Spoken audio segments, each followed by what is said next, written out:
नमस्कार मित्रांनो, लग्नानंतर होईलच प्रेम या मालिकेच्या येणाऱ्या प्रोमोमध्ये आता एक जबरदस्त असा प्रोमो पडलेला आहे। तर त्यामध्ये आता जीवा आणि पार्थ यांच्यामध्ये जो काही हा डिवोर्स होत आहे, म्हणजे आपल्या दोन्ही मुलांचं लग्न तर झाले, परंतु त्यांचा डिवोर्स होतो हे आता मालिनी आणि विक्रम यांच्यासमोर आलेले असते। आणि आता हे सत्य आल्यानंतर आता मानिली अचानक बेशुद्ध होऊन पडते। तेव्हा मात्र आता सर्वांना एक प्रकारचा खूप मोठा धक्का बसलेला असतो। विक्रम तर आता इतका रागवलेला असतो। तेव्हा आता पार्थ आणि जीवा यांना खूप मोठा धक्का बसतो आणि काव्या आणि नंदिनी यांना सुद्धा।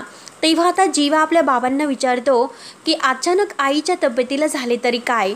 तेव्हा आता विक्रम हा भयंकर चिडलेला असतो आणि जीवाने विचारल्यानंतर की आईला काय झाले, तर आता विक्रम म्हणतो की हे घरामध्ये डिव्होर्स होणार आहे हे कळल्यानंतर दुसरं काय होणार आहे तेच झाले। आणि हे बघा, लग्नानंतर प्रेम होत असतं, डिव्होर्स नाही। आणि जरीही नात्यामध्ये दुरावा आला, भांडण झाली, तर ते घरामध्येच मिटवायचे असतात, असे कोर्टामध्ये जायचं नसते। घरातील हे भांडण आहे तर ते कोर्टाची पायरी न चढता सर्व काही अगदी प्रेमाने मिटवायचे असते। परंतु आज मात्र तुम्ही जे काही केले, जे काही हा निर्णय घेतला तुम्हाला मान्य नाही।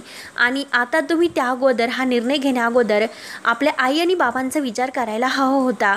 त्यामुळे आता कोणत्या आईला असं वाटेल, तिला कोणता आनंद वाटेल की आपल्या मुलांचा डिव्होर्स होतोय म्हणून। तेव्हा आता पार्थ आणि जीवा या दोघांना आपली चूक समजते।